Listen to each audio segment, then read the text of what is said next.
How to use automation in Logic Pro X. Click A and the automation tracks will appear. Make sure Read in the Automation Mode pop-up menu is selected. Select your parameter in the Automation Parameter pop-up menu. Select your pencil tool to draw your automation.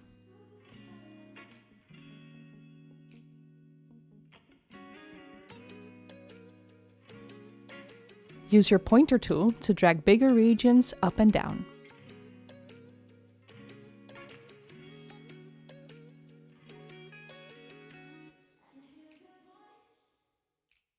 Another way to open the automation window is to click on the automation button.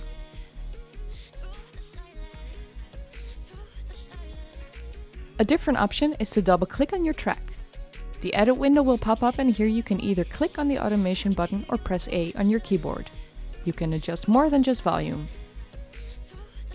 Also, panning or plugin settings can be controlled and changed over time.